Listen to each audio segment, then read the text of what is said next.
I was a hooker. From a hooker, then I became an ex-cam girl. What's an ex-cam? An ex-cam girl is whereby you sit in front of your laptop, ring light in the camera, and your legs wide open, and you receive money, and you do all the shittiest things. So you have to do everything they say. The craziest things I've heard from there. So I ended up doing things I have never dreamt of doing. Those sites have the worst kind of people. Like, there's this guy who comes up and he's like, I have a request. And I'm like, okay, cool, what? I can hear a kid back there. And I'm like, yeah, that's my son. And so he told me, go pick him. I want you to have sex with him in front of me and I'll give you 2 million Kenyan shillings. No one talks about how parents let you go at 18 and like, they're just like, okay, figure it out. There's no emotional building. Okay, for me, there's no emotional building. There's no guidance. It's really just being thrown into the water.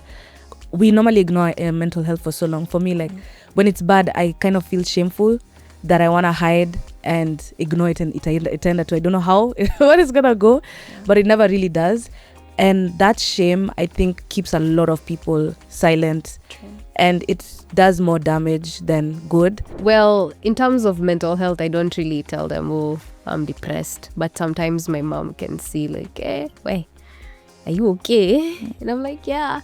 But then I don't know what to tell you, because like she'll tell me to pray, which is coming from a good place. place. That's what it's coming from a good place. But you know, in these things, like you need a professional to tell you about these things.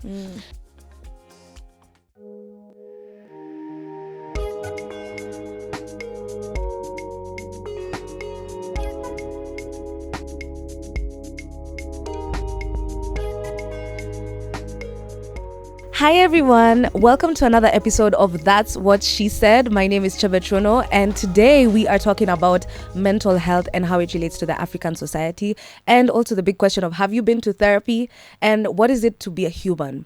Today I am joined by the one and only beautiful ladies. I'll let them introduce themselves and also let me know how this topic is important to you and society. Okay, thank you. Hello there. My name is Malaika Betty. I am a makeup artist currently, an ex-cam girl, and your future pilot. And I am so glad to be here because I feel like I'm being given the chance to speak what other people can speak and to say what other people can say. And I believe that my voice can change someone's thoughts out there and can change someone. Hi everybody, my name is Wairimo. I am a writer, poet, storyteller, adventurer, and I'm so excited to be here to discuss mental health because it's something we often don't talk about, and it's shunned. And if you talk about it, or if you say you're facing a mental health challenge, people tell you, just pray about it, or just be chill, or go and sleep. But I'm so excited that we get to have this conversation and get fresh perspectives on this. So I have some interesting insights to share with you guys. So yeah, I'm excited. Alrighty, so I wanted to ask you guys if there's anything personal that happened to you recently or in the recent past that really opened your eyes to who you are as a person and whether you should get help. Yeah, first I'll say currently my mental health is a bit stable. But because when I look at where I'm coming from, okay, I'm a single mom of one. Mm-hmm. I got my kid when I was very, very young. I didn't know anything about motherhood. How old were you at the time? I was at 18 when I was giving birth, but got pregnant at 17. Mm-hmm. So it's not been easy. And then I ended up getting into a mental institute without knowing I'm going through something. Yeah. Did you take yourself there? What caused you to get into the mental institution? No, it's for my grandma. I really appreciate her. She was just looking at me, and one day she woke up and she told me, like, you've been talking to yourself so much. You've been complaining headaches. And then my sister came to my place, and how she says it till today, that she found me trying to throw my kid from a balcony. I was living alone, and like taking care of yourself, taking care of a kid. Child. You don't have a job. At the time, I was jobless. So, like, when they noticed, they talked about it without me knowing. So, one morning, they woke me up to take my sister to the hospital. And at the hospital, I don't know what they had talked with the doctor, but I was taken to a psychiatrist. And now from the psychiatrist, I started hearing them having a conversation of, oh, she needs an ambulance and all that. Hey, and like, I'm not wondering like, okay, like what's going on with me? You see, so after like the ambulance wasn't available, so I was given a piece of paper and they told me give this to a conductor on a matatu that you will board, and where you alight, just go straight, just go in. And so like I just went as I followed the instructions and reaching there. Guess what? I'm just alighting at the matatu and I'm seeing there Kimilili Mental Health Center, and I'm like, no, I have to go back home. This is not me. Like, I'm okay. Why here? Why here? So like I go in and now there is where they started explaining to me, and we had a very great argument. We had an argument here and there. Like I'm trying to tell them, no, I am not crazy. You guys are seeing someone that's not me. Stop telling me who I am. I know myself, and at that time I didn't know what was really going on with me. I couldn't, because if you ask me, I was so okay. If you ask me, I would tell you I am very okay. But then looking at it now, I now realize that I used to cry a lot for nothing, for no reason. Now, like there, when I wanted to throw my son from the balcony, it's not because I wanted to. I didn't know I was doing that. Yeah. You see, so like I was given meds and oh, it was a tough one. And I love that you brought it up because we're actually here to normalize anxiety, depression, and especially amongst women. You know, we're told like we're not supposed to have issues or we're supposed to be perfect and presentable. And sometimes we can, as you said, like you dissociated. That okona joy, you're going crazy. I think I've related to that because I've been to rehab as well. And I just the same. I beat up nurses. Yeah, you know. I said, "Unashika Dani." Let me show. And she was tiny. Anyway, but later on, I realized actually I did need that help, and in the moment, especially in the moment, it's hard to accept that you're going through something different than other people, which is not really different. It's just intense. True. And it's affecting you and the people around you, but you can't see that. And so I was also able to like accept it after some time, and I can say I'm in a better place right now as well. And I'm such a big advocate. If you know me, I'm such a big advocate for women's mental health, even just people's mental health. We clock our own tea and we learn and we grow. So I also want to know your personal experience, where you are right now, and anything that happened that was major for you in your life. I think for me, most of my adult life, I have been sad. So it was kind of like, I forgot the name for it, but it's like, not like major depression per se, but like a mild form of depression. So I was like sad most of my adult life, and I'm wondering, there was never a year where I can say I was ever okay, except last year, for like from January to around September. So I would always find I don't have motivation to do anything. I'm tired. I'm just bored. But then I think one major thing that happened is I was working at a very toxic place. And that's when first my mental health really plummeted. And then I would start getting sick. You know, when mental health plummeted, then I started getting physically sick. Like my chest, because, you know, different parts of the body are associated with emotions. So like with grief, sadness, depression, you start feeling a lot in your chest. So I was getting a lot of chest problems. And then I think the straw that broke the camel's back is when I remember one Sunday evening, just before I went, like before Monday, my hand malfunctioned. Like I couldn't hold anything with my hand. It was just in pain. That was when I realized, by the way, I'm going to die here, you know. So I quit my job. And then my mental health like became better for that 1 month after. And then I was home alone with my thoughts. So my mental health continued to really, really plummet and plummet and plummet. This was really, it was a very dark time. And then I think this was 2022 because I left that job around March 2022. And then I was out of work for like a whole year. And then now in 2023, it kept on getting worse and worse. And one day I woke up and I knew I was going to do something to myself. So that was when I sought a therapist. So I got a therapist at that time because Like, I'd have these thoughts of, no one is gonna miss me when I'm gone. My life is worthless. You're just feeling sad, depressed all the time, no meaning to life. You're wondering, what is my purpose here? Why am I here? Why am I alive? So, yeah, that's when I first got a therapist. And yeah, I've been seeing her since then. So initially we'd have sessions like every week. Then as I continue to get better, we'd have sessions like once 2 weeks in a month. So now I can go for months without seeing my therapist. But yeah, I think that was the first time I can say my mental health really was in the pits. And I want to ask, was it anything that happened that you became like depressed, or it was just like you just left high school and things were off? An identity crisis. Like there's been a lot of shedding of my identity, Also, coming from a very competitive high school, I was in a national school, and everybody expects you to get an A. I didn't get an A. So that for me like really shattered my self-esteem, because, I grew up as a smart kid, and now all of a sudden I'm like, okay, I don't have the grades. Like there's so much emphasis, especially in African culture. Like you need to be like this, be like this. And also the shedding of like trying to find out who am I beyond that, and also, hey, this is getting very heavy. Rediscovering new parts of myself that I didn't know before. And like it was completely an identity shed from who I was to finding out who am I supposed to be, creating a new value system, because I used to be like really, really religious.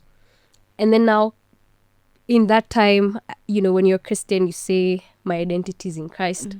And then you're coming out of being that very staunch person, and I'm trying to establish for myself, who am I? What code of conduct do I want to live by? What kind of person do I want to be outside of all this, outside of what everybody's telling me? Where Rimo, you should be like this, this, and this. A good girl is supposed to be like this, this, and this. But now finding out who am I exactly. So the shedding of that identity, also working with toxic people has also been really stressful for me, because I have not been lucky with jobs. Like I've been finding very weird employment, like really weird work environments. So that also really contributed to like my mental health being in the pits, because you're imagining you're commuting 5 to 6 hours of your day on the road for what you can do at home, but you have an MD who wants to micromanage and just see everybody in the office, and the energy is like really bad. So it was really chaotic. Would you say your families would advocate for therapy? Because like where I came from, at least there was that. They're the ones who took me to rehab. Actually, they're like, "Hey, umezidi." So they were pro therapy, and although they didn't understand it, they were not people I could reach out to or communicate my emotions. Or, as you said, when you were growing up, there was a lot of identity crisis. Yeah. No one talks about how parents let you go at 18 and like they're just like, okay, figure it out. Yeah. There's no emotional building. For me, there's no emotional building. There's no guidance. It's really just being thrown into the water. But I want to know, like, what were your parents' views on therapy, and did you seek the help yourself, or were you pushed for it? Yeah. I would say, like I told you, my grandma and my sister are the ones who made me realize I'm not okay. But when it comes to, I have both parents, my mom and my stepdad, but we're not in good terms with my mom at all. My mom got me at a very young age, so she's been giving me the vibes of, I wish I never had you, or you ruined my life. You see, like, we've never had a close relationship, like a mother-daughter relationship, where you can tell your mother you're going through something, or your head is not okay, you need help. You see, and like from where I come from, I was born and raised in Dandora. And so when I like I told you, when I went into the psychiatrist, wherever, in the mental, I had to pick myself up. I had to wake up from there because I didn't want to raise my son the same place I was raised, because I know how it is to grow in Dandora. I'm not saying Dandora is a bad place. It is good, but you wouldn't want to raise your kids there if you were from there. And so with my mom, I wouldn't say she was a big support to. Actually, she's the biggest support to ruining my mental health some more. Well, first of all, I'm so sorry that you went through that. And I resonate in a sense, but not really, would never understand what you went through. I want to know what has helped you like become better or grow from the mother wound? Having people who are just kind around you, having people who are kind, and prayers. Someone loves some people laugh at that, prayers, and just having to associate myself with things that I love doing. Like, I love going out to cute restaurants and just eating good food, and I just myself being your own superhuman. So the thing is, we normally ignore mental health for so long. For me, like when it's bad, I kind of feel shameful that I want to hide and ignore it, and it ended to, I don't know how what is gonna go, but it never really does. And that shame, I think, keeps a lot of people silent. True. And it does more damage than good when we're not speaking to people or we're not owning up to the reality of what's going on. So I want to ask, what ways are you debunking shame in your life when it comes to mental health? Yeah. One of them is really talking about it, especially with my close friends and also people around me. I do talk about mental health because even it's in my poetry. I have a book, by the way. When we're writing that book, I remember I was scrolling through my poems trying to look for a happy piece, because all of them were depressing, because I think I wrote them during that time when we were depressed. When I was depressed, Weezy. Anyway, I wrote them when I was depressed, and I was trying to see, okay, let me find a good one. But then over time, you realize, like, people would come to me and tell me, I really resonate with your pieces. And I'm like, okay, this is something people need to hear. This is something people need to talk about. So I do it in my poetry. That's what I talk about. I have forgotten the second part of your talking about it, and were you ever shameful about it? I think at the beginning, yes, but over time, and I think art for me has really been a stronghold, because I use writing as an escape. So there are times I'd feel, Kwani, why am I like this? Also in 2023, when like my mental health was really bad, I was wondering, and also the chest pains, because I knew the chest problems were because of the depression. I'm wondering, what is wrong with me? Why can't I get out of this depression? So that time it was really bugging me. But then over time, you just realize this is life. We all go through these things. So we keep on having these conversations. For me, like even in a group setting like this, where we're having conversations, I don't feel shame. I don't feel much shame talking about it. Of course, there are things I still don't feel ready to talk about, but I feel I'm better equipped than where I was a few years ago to talk about what I'm facing. I noticed like we're in a better place. That's really nice. I'd say like I'm actually doing better, but what is really kicking me is the things I tolerated. I think what I'm battling with is there's so much I let slide, and there's a version of me that I'm shamed about, of the things I did for love and validation, when I ignored my intuition, when I stayed with people longer than I should have. That's what I'm battling with now, I think, in my healing. But I'm learning to give myself grace and compassion. And I wanted us to talk about our relationships, because they do make a lot of difference. I mean, they make an impact on our mental health. Kwanza, they remember that curtain for the bar was so low that the bar was so low, sijui what. I didn't want to do mine because I was like, at this point, hey, they'll block me, bana. I did mine, and I had a lot of people trolling me in my inbox. Like, girl, there was no bar. That was a local. Like, yo. Okay. But wait, Ron, even before we go into relationships, like, don't feel bad for what you did, because right now we know better. But during that time, that was what passed Ron on you. She did the best she could with what she had. And that version had to exist for you, the amazing Rono, to be here today. So it's important to have more compassion. But again, I would say if we are taught more about like how to deal with some things, like while growing up, you know, the support, there are things we wouldn't have done, honestly. So, okay, I'm proud of where I am currently, but I feel like when we had someone to support us back then, the things we wouldn't have done. Okay. Yeah. Yeah, that's true. And I think that's why like episodes like this are important, so that we can help and support those who don't have or don't know in the moment. True. Because I think a lot of the things I went through, I don't know, I'm just something pushes me to talk about them, to help others for some reason. I don't know what that is, but I just feel the need to heal others in a sense. And yeah, it helps me heal as well when I'm able to be vulnerable. Sana when I talk about my struggles and people reach out and say, oh, I also struggle with this, I'm also going through this, I know where you're at, it makes me feel less alone, kabisa.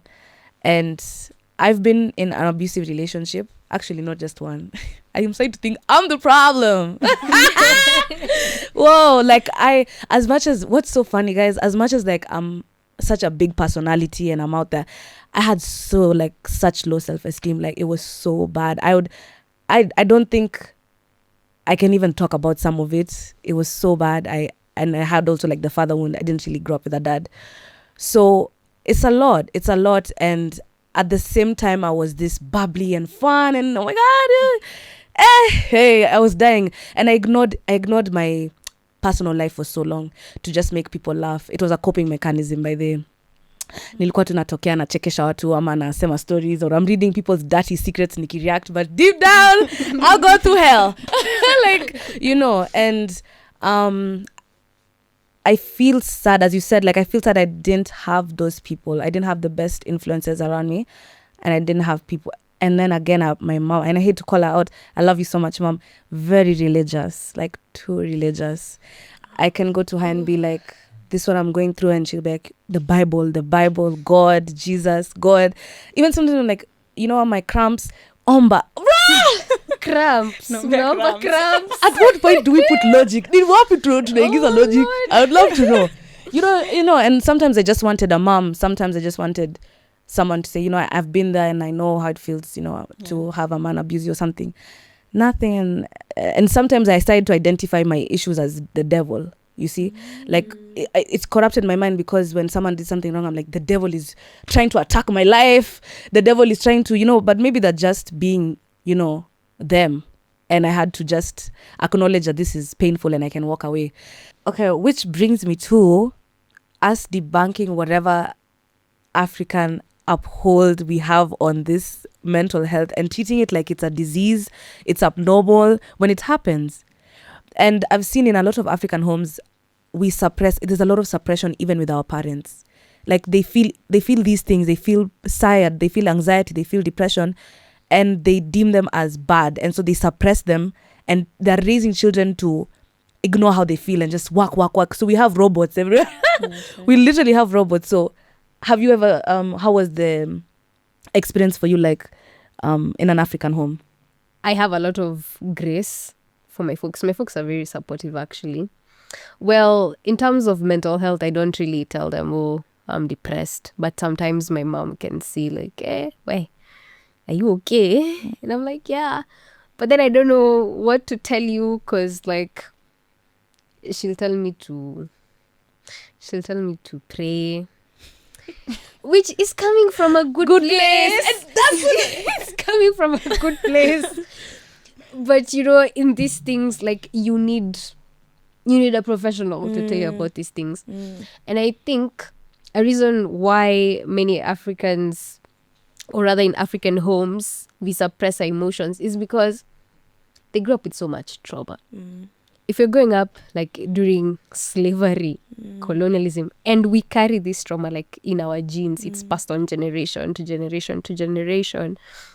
If you're coming from a colonial, like let's say our grandparents, they're there during colonial times, people are being kept in concentration camps, people are being killed, kidnapped everywhere. Like during that time, you have to be strong for your people. You have to be strong for your family. And if you have to be strong for your family, like your kids are there seeing everything that is happening, you have to be strong, like you can't cry or anything. So that's our grandparents. Our parents grew. Now are the kids seeing these things happen to their parents. So they don't know Any better. They don't know any better. So for me, I have a lot of grace and compassion for them because I'm like, there's so much trauma in our history. So I don't think ni kupenda kwao. I think it's just because of the systems and the trauma we carry as an African people. I don't think they woke up one day and said, you know what? We're going to suppress our emotions. We're not going to talk about the pain. Because I don't even think they have the language for this. Yeah, imagine they don't know how to express themselves. Yeah, they don't know how really to express don't, themselves. So I have compassion for them because it's the pain and the trauma. So like at home, well, I wouldn't tell my mom, I'm going for therapy. Actually, I think it's like 2 weeks ago I told her I have been to therapy, and she's like, mbona uniambiangi hizi vitu? But then I'm like, sasa, how do I start telling you? I don't know how to explain to you.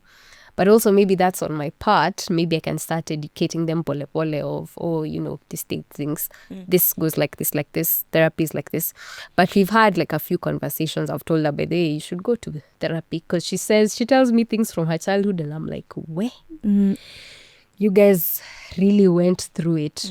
And like from the things she tells me in her childhood and who she is now, may say big up, man. Like big up. You are such an amazing mother. You grew up in a hell. It's literally hell.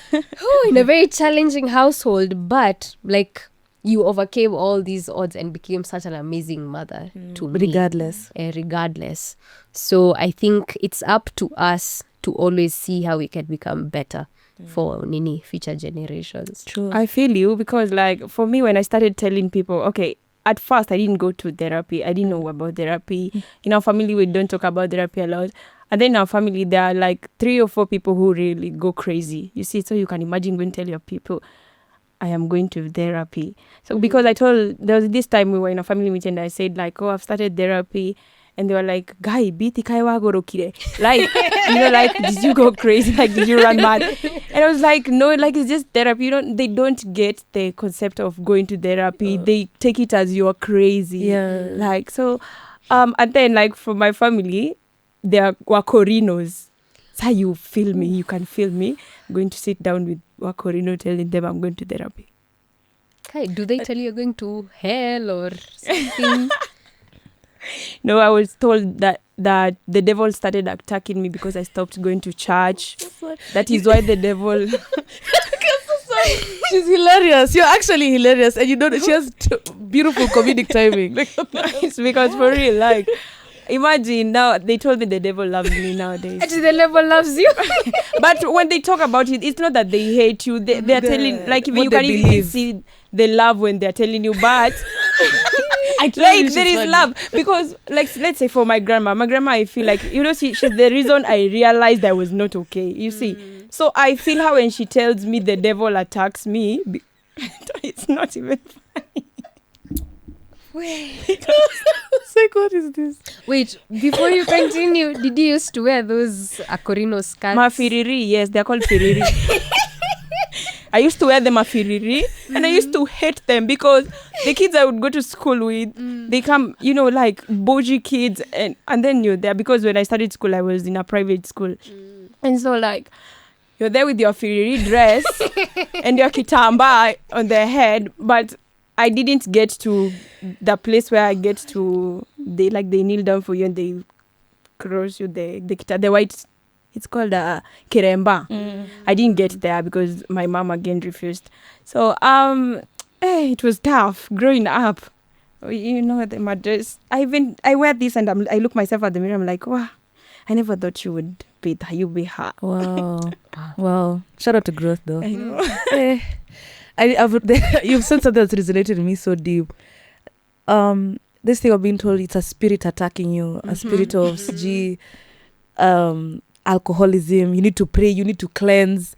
And I was like, is it really? You know, you actually start to believe it. You're like, wow, am I actually being attacked by the devil? But I never felt like it. I just felt like I was just having terrible coping mechanisms. So I want us to go into the role of relationships and a little friendship. bit. This is just yesterday. I went to visit my grandma, and I was just there and I was telling her I don't feel okay financially. I haven't been well. My life has been going through ups and downs because I was dating, and then the guy stopped. I would say stop dating me because he was just like, it's over you, because he said he can't deal with a girl who's has family traumas, a girl who doesn't speak to her mom, like he doesn't know about separation in families, so he can't be with me. He's white, so you understand. So I was just at my grandma's and I was just telling her how things are. Guess what she did? She called the pastor.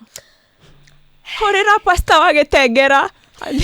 And then the pastor was now telling me, hi, najua uko na shida ya pesa, dada. You know how pastors, how they are. And so they told me, you have to be prayed over. It's not that you are going crazy, it's the devil. So I'm always like, oh, this devil loves me. Yeah. Get off my life. People are always blaming the devil. Yeah, I have a gay friend who was prayed for by pastors. They came and they just started speaking tongues on him. Oh, that was so interesting. Hey, you can't be gay in our house. You will beat the hell out of you. You know, hey, I don't know. They feel like it's abnormal. There's something wrong with you and it needs to be corrected. When something is just human, like you're just human, or life has pushed you to some extent and you're using bad coping mechanisms. I want to just talk about the role of our friendships and relationships and what our experiences were like in the toxic ones, sana, and also the healthy ones. How can they shape us at least to see things better? So yeah, do you have any toxic friendships or relationships that you 1,000? I'll begin with the worst one. That really drove me to a point where I was feeling I'm gone. I could even see heaven. They say you see a light. I could see a light. This man broke me in pieces. Oh my God. So I had this guy I was dating, and he ended up loving all my friends, all of them. He ate all of them. He slept with all of them. So the worst one that really made me go, and the funny thing is, I always went back. He will change. I can change him. I will do my best. I am Jehovah.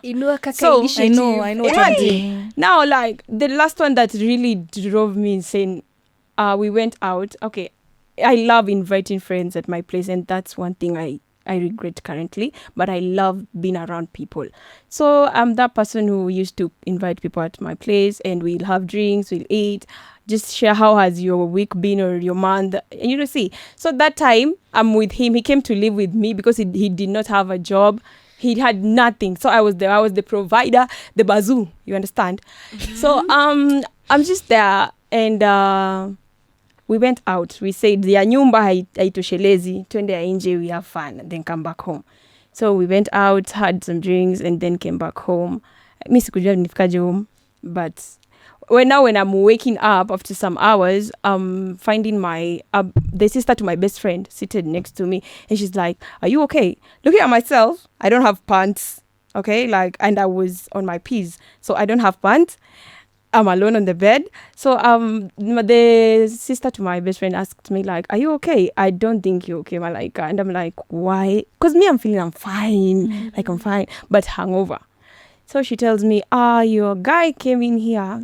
I call him Dangote because I always say men are not dogs, men are Dangote. Anyway, so I woke up and she told me that Dangote came in and he locked the door and he was with another girl, my other best friend. I wouldn't call her my best friend. She was someone who I used to call when I needed motherly prayers. Like, unaona, haki niko na shida niombe. She prays for you. Haki, I want us to go to Heaven's Gate. We will go to pray. We will fast together. She was that. So you can imagine how I had trusted her. So the guy, so I woke up and I wanted to know tulikuwa tunafanya nini huko ndani. Alafu me, I don't have my pants on, like what was going on. So naenda napata kijana anaoga. Kijana hakuwa yoga peke yake, leo ameoga peke yake, amesikia tu anasikia kuoga peke yake. So I'm asking him like, what's up? I want to enter. Nini naendelea? He's like, no, you see, you know, man. So he came out, and after some quarreling and fights, my neighbor came in. Ikakuwa a very big, because me, when I'm mad, I will punch you. I will beat the hell out of you. I don't care how strong you are. So the neighbor came, and when he sat down with us, we talked. They all denied the accusation. But later, the guy came after I chased them all away because I didn't know what was happening. Okay, I was confused, but again, I trust this girl so much more than I trust them because she actually lives with me till today. I chased them away. So the guy came after a week. He came back and he said, I want to talk. If you talk, let's get back together. And I was like, okay, come.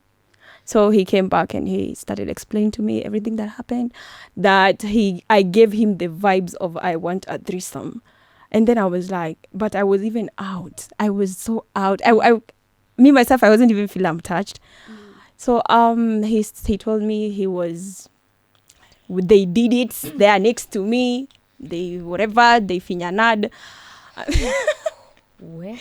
And then so I was asking him like, I was on my piece, the guards, bro.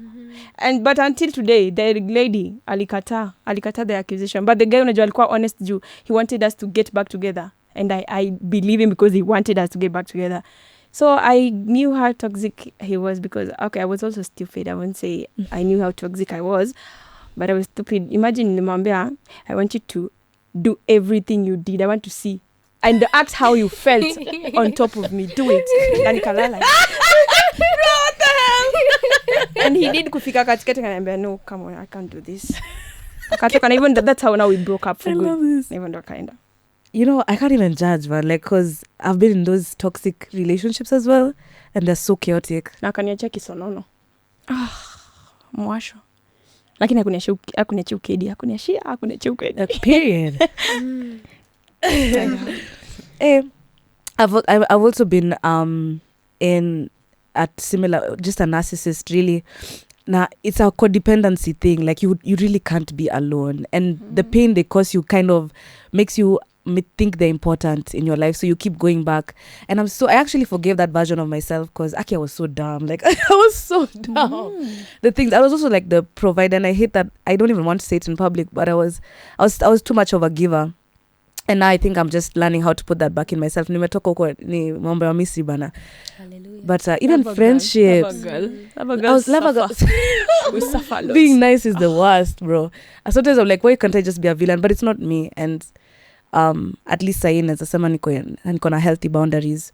Even friendships, manze. Like you guys know, like how many times I've been exposed by friends, and if anything, I was always losing because I'm always giving and giving and giving. I didn't know like things were reciprocal. I've always just seen my value as being giver, like being a giver. Like the more I give, the more like I'm valuable. I had to relearn like, no, you can just have people who love you for existing. And it's been a good at least year so far. Yeah. I think for me, something that I've come to discover over the years, because there's a time I was really attracting emotionally unavailable people. Where the freaking ghetto. You find like it's the same person in different bodies. But then you also come to realize sometimes you have to look at yourself and see what in you is attracting this kind of people. Because I noticed with me is I was also emotionally unavailable. Emotionally unavailable, like not just to other people, To yourself. but to myself. I wasn't giving myself the love and attention I deserved. So I was like going on to these other people because it's like subconsciously I know these people won't take me. So it's like I'm gravitating towards them because I know they are emotionally unavailable so that I don't have to deal with commitment because I have commitment issues, commitment problems. So saa zingine inabidi tujiangalie kidogo. Of course there are, I don't know if I can, okay, let me not curse, but they're very horrible people out here, and we don't excuse their behavior, but sometimes we also have to look at ourselves and see, I'm observing this pattern. Okay, why is this kind of person why am I getting the same kind of person? And then when I notice that, and then when I heal that, so now I can see an emotionally unavailable person. I clock you and I say, wait, please depart from me, Satan. I don't want you close to me. So it's also looking at ourselves and seeing. There's something you said about looking at ourselves that it hits you hard. Don't lie. Let's not lie. Because the minute my therapist looked at me and told me, you actually have codependency issues and you're attracting these people for a reason, I was like, what? I'm amazing. Do you know I'm a giver? Auditioning for love. Auditioning for love. It was the hardest thing to accept. It's so easy to point out other people's flaws. It is so easy. Like, oh, he's bad. He did this. It's like, but you're a volunteer. Volunteer. You're a volunteer in every interaction you have. Every interaction. Like, and that also gives you the power because you realize, damn, I don't need to talk to you. Oh, goodbye. I don't need to deal with this. I can go, So, okay. Some people are narcissists. Vibaya. Let me tell you. I don't downplay it. Hey. So, I met someone last year and then they ghosted me on the day we were to meet. Like, they ghosted me. Because I remember I was going on a hike. We were going for an event. So, I'm text asubuhi. Can't wait to meet you, blah, blah, blah. So, me, I'm going on my hike. There's no network and whatever. Afternoon comes. I text them, oh, the hike is going to end early. Let's ni. No response. The hike ended in the evening. I'm calling them. No response. Nikafika tao. Napiga. No response. This is the thing I thought happens to only other people. But when it happens to you, you're like, damn. So this person, okay, akakuja. Akapeana explanation and I was like, okay, sawa, let me extend some grace. Nikaghostiwa tena. Ghosted me again. And then, alikuwa anafanya hii tabia. They come into my DM, say hi, and then disappear again. So now juicy, like literally juicy, they come back, text me hi. And then kamuliza like, why are you in my DMs? Because you have had this habit, you've ghosted me severally. You come, disappear, come, disappear. And then akaanza kuwa defensive, from your tone, this is not a place to explain myself, yada, yada, yada. Like, they got so defensive. And then I asked them, like, why couldn't you take, like, a few minutes out of the whole year to tell me, Wairimo, I'm going through this, blah, blah, blah, blah, blah. Let's put this on a hold. But yeah, anakuja kuniambia, started saying, with time you will understand that sometimes people need a break and the friendships that are true will stand the test of time. And I'm like, we didn't know each other like that. We'd only known each other for 2 months. So alikuwa anashinda akishift the blame from me. Me, I'm telling you, acknowledge that you ghosted me. Because they ghosted me. It's been like a whole year. Me had already moved on. I had forgotten they exist. Then we meet at an event. Hata nikuwa nisha delete number. And he text, it was so nice seeing you. And then they ghost me again. The audacity. So, like, and then they just disappear. So now, like, this time, Vlalini text a few days ago. Niliona text yake and my first thought was, hii ni mapepo gani? Shetani. Because, like, mi nisha move on. Wewe unafanya hii tabia. You're coming to my DM, saying hi, you disappear. So I asked them, like, why are you here? And then they take so much offense. And they're telling me, with time you will understand. Because they're older. They're like, 5 years older. So now there's this also like condescending and ageist thing. Because they're telling me, with time you will understand, because I'm younger. And I'm like, yes, you are older, but your emotional maturity is like that of a cockroach. Because why you can't acknowledge? First thing, if it was me, And, even with friends, when you disappear, because sometimes, your mental health is not so good and you need to, take a break. And then I come back, I'll tell you, hey, Rono, by the way, I was going through this at this time, I'm sorry. And then now we continue the conversation, we pick up where we left off. But this one just comes, no explanation, no nothing.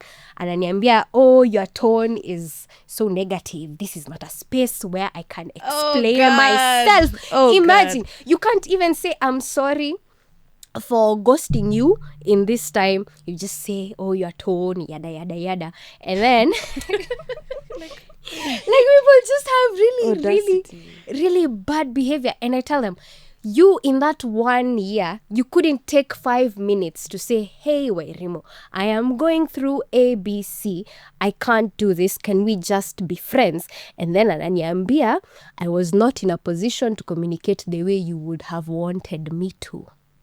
I think I really hate narcissists, and I'm trying to give them grace.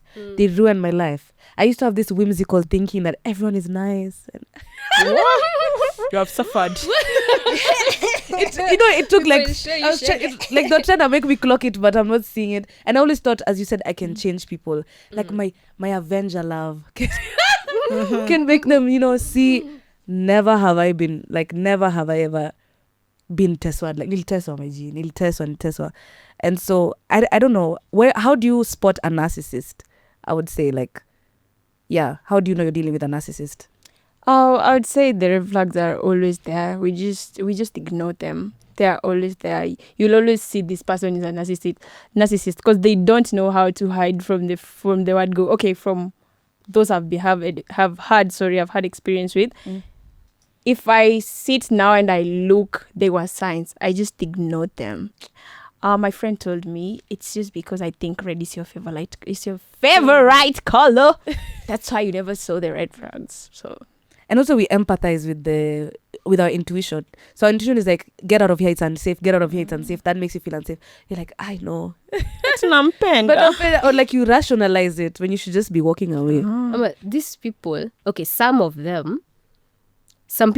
manipulative characters, I don't know if they fall in the same camp as narcissists, but, well, narcissists are manipulators.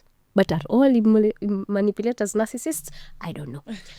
Anyway, so there's this one who was always telling me, you know what? I'm a shit person. And me, I'd be like, no, you are so amazing. When someone tells you they're a horrible person, believe them. It's true. Believe them. So I think that for me, that was one sign. And then the other one, like I noticed with who you were juicy, is shifting the blame onto me because me, I'm asking them, why didn't you communicate? And then anasema, I wasn't in a space to communicate the way you wanted me to communicate. And kwanza, when I asked Nini that time, when I told them, you've been gone for so long, why are you texting me now? And I said, the silence was two-way. I wish you could have asked why I ghosted you. Instead of taking responsibility for the fact that you ghosted me, you want me to look for you, to ask you why you ghosted me. Like, the audacity... I just... You gotta clap. I can't believe it. Like, when umefanya makosa, but I look for you. Imagine. I wish you'd asked. Imagine. And you can't even acknowledge. I had so much grace and compassion for that person. But right now I'm just like, please depart from me, Satan. Like, I just blocked them, actually. After they sent that text for Atio, you know, with time you will realize and you should extend grace and compassion. Bye. It's just like, you know what? To hell with you. So when she talked about manipulative people, and like I also ask myself that question a lot, like, are manipulative people also narcissists? Like, are they? Because for me, I love my mom so much, I do, but it's just that I wouldn't call her a narcissist, but my mom is a very manipulative person. My mom will make you think she's the reason you are breathing. She's the reason you are here. So you must support her. It doesn't care if you sleep outside. She must sleep cozily. You see, like, so I feel I wouldn't call her, or is it narcissist? Or I feel like the narcissists also lack empathy. and they find like joy in people's pain. Because my mom will come, like she will come, destroy me, and make sure this girl is on the floor. And then when I lift, I always avoid her after that. And then when I lift myself up, she'll come again back in as if nothing happened. I'm your mother. I'm supposed to be here. We're supposed to be talking. So when she comes back, I want to be told I'm sorry. I want to be told I am sorry. I wasn't there for you. You feel like I want that. I actually am very jealous, of people who have a close relationship with their mothers. I don't, even when I'm scrolling on TikTok and I see a mother and daughter and I'm always like, and then I just scroll up because I feel that kiwaru, like, why not me? Can you, like I have that pain where I feel so bad. So she will just come back into your life like she's your mother. So your life continues. She will call you again. Like now, yesterday, I was so mad at her. She's been calling me because we hadn't been talking for almost an year. And we stopped talking because she started getting too close to the guy I was dating. Not in a bad way. It's good. I don't know. It's healthy.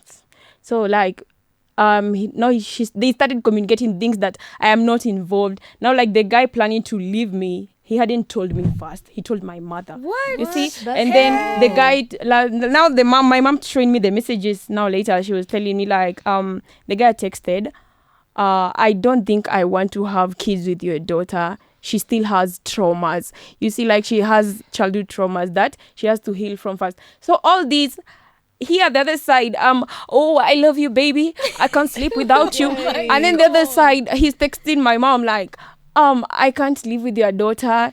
She's not the right person for me. I came to realize. And now we've been like already an year plus. And then you're telling my mother you can't live. So I just feel like my mom is a very manipulative person. And also the guy I was with, actually right now we are just friends with the guy. We are good friends because somehow I feel like he understands me. He hears me. He knows I have traumas. My mom doesn't know I have traumas. But she knows, but she doesn't want to acknowledge that. So I feel like I've been through, this manipulative people in my life. And I don't know, is it even right to wrong someone, even if you're family or related, and then just come back in like, I'm supposed to be here. This is my spot. Like, I think we sometimes deserve a sorry or I love you. And okay, I think I've distanced myself from anyone who makes me feel like that. I know it's your mom and maybe that's hard to do, but I think it's really good to try avoid being in that space if it makes you feel worse. But now I have a problem. Yeah. Every time, I don't have a lot of friends. And I was a hooker. From a hooker, then I became an ex-cam girl. What's an ex-cam? An ex-cam girl is whereby you sit in front of your laptop, ring light and a camera, and your legs wide open, and you receive money, and you do all the shittiest things. I don't want to be racist, but white people are the ones who mostly give the requests. So you have to do everything they say. The craziest things I've heard from there. So, I don't know what to say. So, I feel like, sorry, I'm lost. What made you feel like you need to do this? Again, I met my baby daddy when I was 16 years old. He was 30. And at that time, right now, it's when I look at it and I say I was being groomed, because for me, when growing up, I wanted to become an actress, so bad. So I always looked up to him. He's a guy your love. So I used to want to be like him a lot. And when I got the opportunity to be close to him, I always say he ruined my life totally. So I have a kid at that time. I don't have anywhere that they will hire you with a small kid. And that time is when now after the mental hospital, I didn't have anything else to do. I had to wake up myself because I had been zombified. The drugs they give you there, you actually there. your life stops. You can't even move. You can't hold your phone and go even on TikTok. And I realized I am just going backwards instead of front. So Forward. yeah, forward. So I had to pick myself up, and when I did, that was the first thing I could do. Hookups. So in these hookups, I did for like an year, and I stopped because I met the worst type of people. My worst. Now that when I stopped that day, I was beaten badly. I went home, my face was all red, just because it's someone's fetish to just hit you and just abuse you. That's his fetish. But I need the money. It was entirely financial. Yeah, financial. Is there any point you dissociated, you realized this is off and you wanted to leave? That day. That's the the day day after I was beaten very bad. that was your last straw. Yeah. And you never went back. I never went back. Now I started the cam girl thing, the ex cam girl. Yeah. So at least you're like, I don't want to meet these people. Now I would rather do it, like give myself pleasure, and that I'm being paid for that. Okay. And what did that do to you as a person? It kind of ruined me because I ended up doing things I have never dreamt of doing, and I met the worst. I think those sites have the worst kind of people. Like every type of person, the worst of them, they're there. Because I remember, like, the worst request someone asked me to do was, like, I was live and I was doing my thing. Money was getting in. And it's good money, by the way. It's cam girl thinks they have very good money. So I'm doing my thing, and there's this guy who comes up and he's like, I have a request. And I'm like, okay, cool, what? I can hear a kid back there. And I'm like, yeah, that's my son. And so he told me, go pick him. I want you to have sex with him in front of me, and I'll give you 2 million Kenyan shillings. And I was like, okay, that's good money for real. But you're my son. That's how? That's trauma. So you see, like, I just, it's just nasty, gross. It's ruined me somehow. And there's this saying of like the wicked. I mean, the heart of a man is so wicked. True. I think that's what like a lot of trauma has taught me as well. Like people are actually inherently capable of terrible things, and I think being aware of that can make you avoid so much trauma. Because now whimsically thinking everyone's nice and people are looking out for you, they're really, no one cares. And I think that was the hardest thing for me to accept. Like no one really cares. It takes people years to accept that. And even like the only person who will truly care is you. And even whenever you're going through those hard things, you're the one who picks yourself up. When ndo ulianza kujisaidia. So I want to know where you at right now and how have you been able to cope with all this? Yeah. I've been doing better than before. How do you cope? I want to know what practices. Like I told you, going to restaurants, just going out, praying and being around kind people, and spaces where I feel I can be heard. If I talk to you and I just notice there's an off thing about you, I run. But something else that really I don't know. I have this thing of, I believe when I meet you at first, people are very good. I don't know. People are very good at hiding. Yeah, masks. People will be so good to you. And then in the middle of it, people just change. So I've learned of not inviting new people in my life. Quickly. If I don't know you, no, you're not my friend. Familiarity is actually breeding for a lot of resentment. So I also don't let people close quickly, like, or get to know me so much. Like, I'm okay, like, at arm's length, until you consistently prove yourself to be a truthful person or genuine. There's something I wanted to ask you. Have you forgiven yourself for that? I still have bad dreams. I still have these images that just pop in my head. I was doing okay until I lost a very good friend of mine in December. And I think from then... Passed away? Yeah, he suicide. So I felt like things just are coming back to me. Like things are just coming back. But I've joined therapy. I have a very good therapist who's let me know I don't have boundaries. They don't play. They don't really. They don't lie. They tell you hard truths. Yeah, who's let me know I play too much and I trust people too much. So I'm working on myself, and I would say I'm doing good. I've seen a lot of similarities in all of us, that whenever we were at our lowest, we attracted like the worst kinds of people. True. And it's important to know that during your time of low, like low mental health or whenever your mental health is messed up, do not, oh my God, do not engage in relationships. Like, oh my God, don't. True. Hey, you'll tolerate everything. And I think even we were going for personally, I was going for relationships to run away from myself. And I just met myself there as well. So, yeah. Yeah, same thing with me. I came to realize there's no time I have been alone. Yeah. I always move from one relationship to the other. I haven't had time, okay, apart from now, I haven't had time in the past to just be me and know what I love or what I want. I always felt like I needed someone in order to be happy. I needed someone to stop thinking about the things I think about. So, I would say people should learn to Be alone. to love them and just caress yourself and yeah. I think that is what has been working for me, because I'm mostly by myself. Most of the time I stay away from people because Nairobi. Can't even One live big bedroom. Nairobi will show you dust. True. So for me, like in these periods where I have been by myself, because I've been by myself for a very, very long time. I can't even see. I envy On you. air. I want to be like you when I grow up, babe. Yeah, so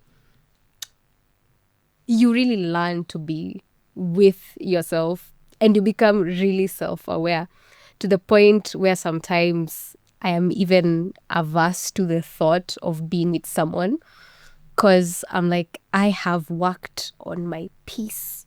I have been calm. I am zen. No one is in my energy. No headaches, no whatsoevers. I can choose to like switch off my phone, disappear for 2 weeks, and no one will bother me. No stress, no nothing. So like really being by yourself really helps you get in tune with yourself, see who you really are, and really come to love yourself. Because for me, I think my love language to myself is travel. So I like to like go on solo trips a lot, and hiking. But the hiking saved my life. You're my person. So we plan one, we go. You go. We go.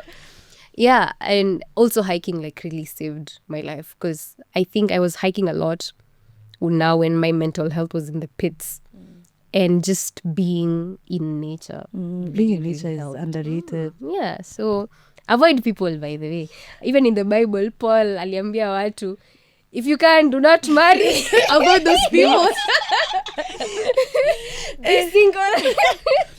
Change doesn't start at the top. It starts with us. So you in your circles, tell people, like communicate, have conversations, see where people are at, see how we can move forward as a society.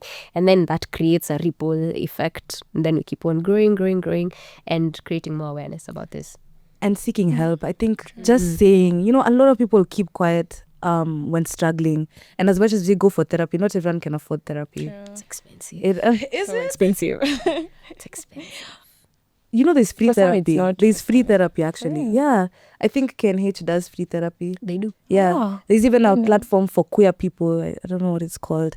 Girl. Yeah, GALC. They do free therapy as well. So I think we need to make these channels at least more aware so guys can, but it's true, not everyone can access it. That's why it's good to speak to, as in sometimes I know it's weird, but just go to a stranger. Like go to a stranger. If you find a stranger, just tell them, anyone, like even in the club, and I see guys do this a lot.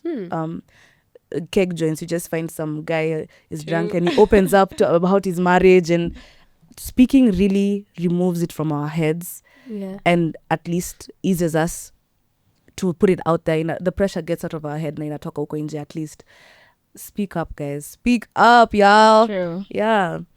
How can we deal with everyday stress of life? What practices can we do within our everyday to make life easier? So for me, how I really came to shift my mental health, well, aside from, talk therapy, is and limiting myself off from social media, is hiking. Like being out in nature, you don't have to hike. You can just go walk barefoot, get some sun, especially as melanated people, as Black people. The sun is your medicine. And also the diet that we eat. it really affects our mental health. So for me, I try to eat plant-based foods as much as I can. Eat lots of fruits, drink lots of water. Exercise for me has been a very good thing because I notice that when I am feeling, and in that time you don't want to work out, but I know because I have observed how I feel. After working out, I feel so much better because you release Endorphins. yes, you release endorphins and you start feeling better. Another thing people can try is meditation. So I noticed that you don't even have to meditate for a very long time. You can just do for like 10-15 minutes. Though I did something called Vipassana meditation. I recommend every person should do this at least once in their lifetime. So I went for Vipassana meditation. It's where you are for 10 days. And in those 10 days, you're not talking to anybody. You are just quiet. The only person you can talk to is the teacher if you have a question. So you're forced to face yourself and your thoughts and really, really look within. And in that time, because my brain is noisy, it goes at like 1,000,000 kilometers per second. We are always distracted by these things and other people. There's so much noise that we don't get to really look within ourselves. So in those few days, I was really forced to look into myself and see the things that are affecting me. And there were things which I thought this is the problem, but then I went to Vipassana and found, that was just a tip on the iceberg. There's something else underlying. But then the tool I really got from Vipassana is learning how to observe and not to react. Because when you're meditating for 10 hours a day, you will feel pain in your body. But then we were going through something called aditana, I don't know how to pronounce it. But it's like strong determination, where for like 1 hour, you sit, you're not allowed to move. So you will feel the pain in the different parts of your body depending on who you are. For me, it was mostly like on my hip and my knee because, you're sitting cross-legged and you don't move. You observe the pain, actually. You observe the sensations in your body. And with that, it really helped me see that the pain would come and go, come and go, come and go. The pleasant sensations would come and go, come and go. Because we learned that the greatest cause of misery for us as human beings is clinging and aversion. So if you're always craving something and then you don't get it, you become miserable. Or you don't want something to happen and it happens, you become miserable. So that was actually giving us a tool. Because like when I'm having the pain and I don't want it, instead of reacting, I'm just shuffling because I'm feeling pain, I observe it. And then I notice that it will pass. Or if a pleasant sensation comes and goes, you just see it comes and it passes and it is okay. So also learning that and experiencing, because these things logically that nothing is permanent, but experiencing that things come and go. I think that was a very empowering tool for me. So I think everyone should try Vipassana at least once in their lifetime. And also journaling. I do journal a lot. And also gratitude journaling, because you find that when you're happy about things, when you count your blessings, you start feeling less sad and you just start seeing like the positive in everyday life. Yeah, and also just touching grass and talking to your friends. Yes.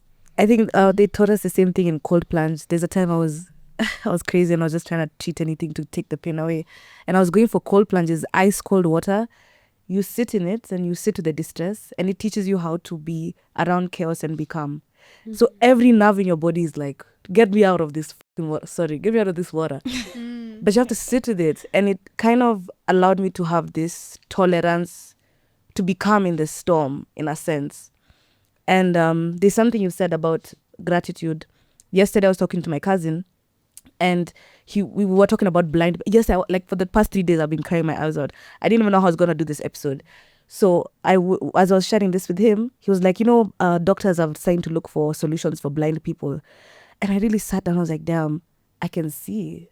Like, I'm actually not blind. I can cry and I can look around and I can see. And just that realization of God has given me eyes to see made me so happy. I was like, what am I even crying about? Like, why am I even sad? Like, I'm actually blessed. Like, this is, in the grand scheme of things, it's not as bad.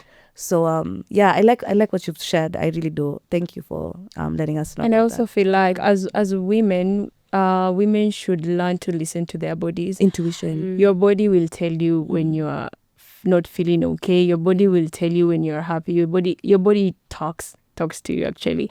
So learn to listen to your body, and if you feel like your body's in need, get help immediately. So yeah.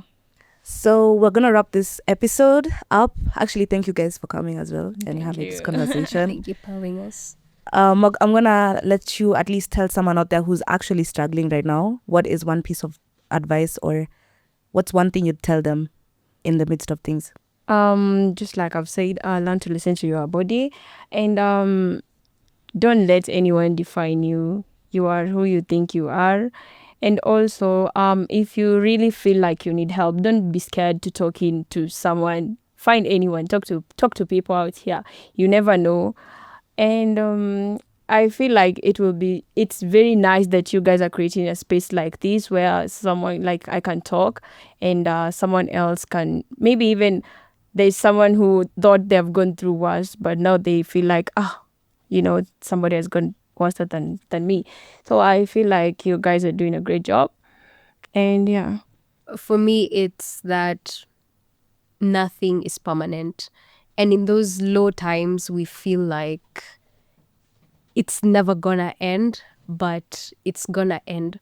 So in your lowest moment, even if 99.9% of things are going wrong, focus on the 0.1% of things that are going on.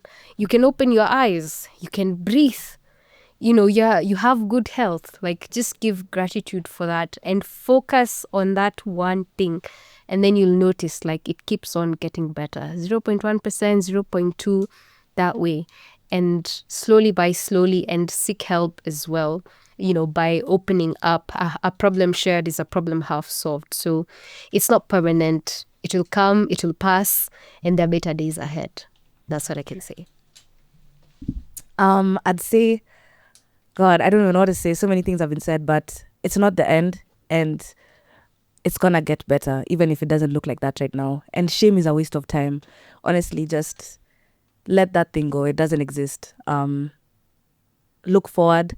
As it's even written here, don't look back. You're not going that way. Literally, don't look back. You're not going that way. Shame is a waste of time. Thank you for joining us for this episode on That's What She Said. I'm hoping that there's something from this episode that you can take away, and the more other episodes that are there, beautiful conversations with different diverse women. And we're all here, we're all one, we're all the same. And I'll catch you next on the other episodes of That's What She Said.